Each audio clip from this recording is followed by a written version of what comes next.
Friends, આજે આપણે micro controller અથવા માઇક્રો પ્રોસેસરમાં એડ્રેસિંગ મોડ જે હોય છે એના વિશે માહિતી મેળવીએ. તો એડ્રેસિંગ મોડ મતલબ કે તમે કોઈ પણ પ્રોગ્રામની અંદર જે ઇન્સ્ટ્રક્શનમાં ડેટા આપો છો તો એ ડેટા આપવાની જે રીતો હોય છે એને એડ્રેસિંગ મોડ કહેવાય છે. તો એડ્રેસિંગ મોડ મુખ્ય 5 પ્રકારના હોય છે. એક હોય છે રજિસ્ટર ટાઈપ, બીજું હોય ડાયરેક્ટ ટાઈપ, ત્રીજું હોય છે ઇનડાયરેક્ટ ટાઈપ, ચોથું હોય ઇમિડિયેટ ટાઈપ અને પાંચમું હોય ઇમ્પ્લાઇડ ટાઈપ. મતલબ કે આ 5 રીતે તમે ઇન્સ્ટ્રક્શનની જોડે ડેટા આપી શકો છો. તો પહેલું જે રજિસ્ટર ટાઈપ છે, તો રજિસ્ટર ટાઈપની જે એડ્રેસિંગ મોડ હશે એમાં શું હશે કે તમારું જે ઇન્સ્ટ્રક્શન છે એના શરૂઆતના તો નંબર જે નામ હોય એના આપણે નેમોનિક્સ કહીએ છીએ. તો નેમોનિક્સની બાજુમાં જે માત્ર ડેટા આપવાનો છે તો એ રજિસ્ટરના નામની મદદથી જ આપીશું.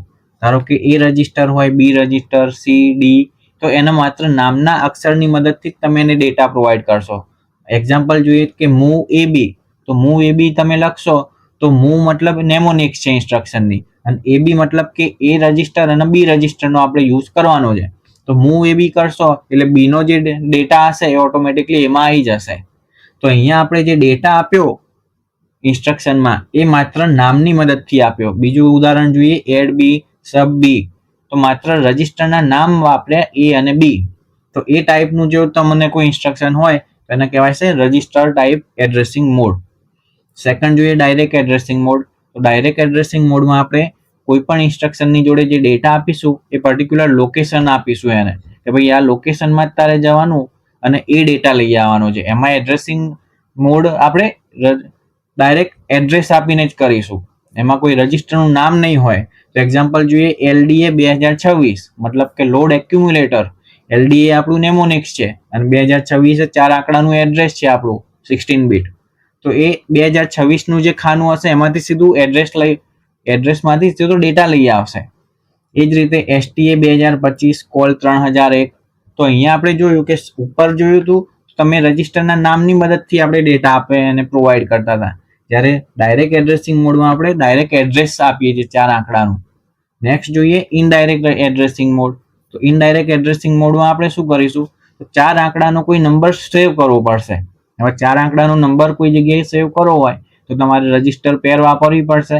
તો આપણી જે રજિસ્ટર પેર HL પેર આપણે વાપરીએ છીએ કે જે H અને L, કે જેમાં 2 આંકડા H માં સ્ટોર થશે અને 2 આંકડા L રજિસ્ટરમાં સ્ટોર થશે. તો HL પેરનું કોમન નામ આપણે M તરીકે આપીએ છીએ. તો તમે જ્યારે મૂવ એ ટુ M લખશો એટલે શું કરશે આપણું એક્ઝિક્યુશન કમાન્ડ, સૌથી પહેલા એને ખબર પડશે કે M મતલબ HL પેરમાં જવાનું. HL પેરમાં જઈને 4 આંકડા કલેક્ટ કરશે અને એ 4 આંકડાના લોકેશન ઉપર જઈને ડેટા કલેક્ટ કરશે.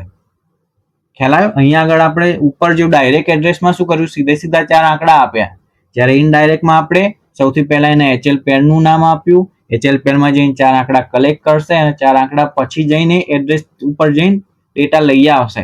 તો એ થયું આપણું ઇનડાયરેક્ટલી, એક સ્ટેપ એમાં વધી જશે. તો કોઈ પણ ઇન્સ્ટ્રક્શનમાં તમે M નો યુઝ થયેલો જુઓ તો એનો મતલબ કે ઇનડાયરેક્ટ ટાઈપ છે એવું સમજી શકાય, કે જે HL પેરના થ્રુ આપણે ડેટા લાવવાનો છે. પછી જોઈએ ઇમિડિયેટ ઇન્સ્ટ્રક્શન એડ્રેસિંગ મોડ. તો ઇમિડિયેટ મતલબ તાત્કાલિક, મતલબ કે કોઈ પણ ઇન્સ્ટ્રક્શનમાં જો તાત્કાલિક ડેટા આપેલો જ હોય, એને કોઈ લોકેશન કે કોઈ રજિસ્ટરમાં મોકલવાની જરૂર નથી, એને એટ અ ટાઈમ ઇન્સ્ટ્રક્શનમાંથી જ ડેટા મળી જશે. તો એવી ઇન્સ્ટ્રક્શનને ઇમિડિયેટ ડેટા એડ્રેસિંગ ટાઈપ કહેવાય છે, કે એમાં તમે MVI A, હવે યાદ એટલું રાખવાનું કે કોઈ પણ ઇમિડિયેટ ટાઈપ હશે એમાં કેપિટલ I નો યુઝ થયેલો હશે. તો કોઈ પણ નેમોનિક્સની અંદર કેપિટલ I જોવા મળે તો એનો મતલબ એવો સમજવાનો કે એ બધી ઇમિડિયેટ ટાઈપ હશે. એમાં INR કેવું હોય તો એ તમને નહીં એમાં લાગુ પડે, કે કારણ કે INR મતલબ ઇન્ક્રીમેન્ટ માટેનો I વાપર્યો છે. પણ જો તમને MVI હોય, ADI હોય, SBI હોય, તો એવા જો કેપિટલ I વાળા જો નેમોનિક્સ હોય તો એ મોસ્ટલી ઇમિડિયેટ ટાઈપ હશે, કે જેમાં I પછી 2 આંકડાનો ડેટા સીધો આપેલો જ હશે. અહીંયા H જે છે આપણો હેક્સાડેસિમલ દર્શાવે છે અને MVI A 04H મતલબ કે શું થાય, MVI A મતલબ કે એક્યુમ્યુલેટરમાં ઇમિડિયેટલી 04 ટ્રાન્સફર કરો. એ જ રીતે ADI A 05H મતલબ કે એક્યુમ્યુલેટરમાં 05 એડ કરી દો, અને SBI A 70H મતલબ કે એક્યુમ્યુલેટરમાંથી 70 સીધા બાદ કરી દો ઇમિડિયેટલી. તમને જુઓ તો ડાયરેક્ટ 2 આંકડાનો ડેટા આપેલો જ છે. અને છેલ્લું જે ઇમ્પ્લાઇડ ટાઈપ, કે એવી ઇન્સ્ટ્રક્શન કે જેમાં કોઈ ડેટા આપવાની જરૂર ના હોય, એના નેમોનિક્સની મદદથી જ એ સમજી જાય કે મારે શું કરવાનું છે. તો ડેટા આપવાની જરૂર ના પડતી હોય એવી ઇન્સ્ટ્રક્શનોને કહેવાશે ઇમ્પ્લાઇડ ટાઈપ, કે જેમ કે STC મતલબ કે સેટ કેરી ફ્લેગ. હવે સેટ કેરી ફ્લેગ મતલબ કે જો 0 હોય તો એના કેરી ફ્લેગને 1 કરવાનો જ છે, અને 1 હશે તો 1 જ રાખશે. તો એ કેસમાં આપણે એને કોઈ સ્પેસિફાય નહીં કરવાનો ડેટા. તો એવી ઇન્સ્ટ્રક્શનો હોય કે જેવી કે STC set carry flag, CMA મતલબ કે એક્યુમ્યુલેટરનું કોમ્પ્લિમેન્ટ, અને છેલ્લું જે STZ મતલબ 0 ફ્લેગને પણ સેટ કરવાનું. તો આવી જે ઇન્સ્ટ્રક્શનો હશે કે જેમાં કોઈ ડેટા નહીં હોય તો એ બધી ઇન્સ્ટ્રક્શનો ઇમ્પ્લાઇડ ટાઈપની હશે.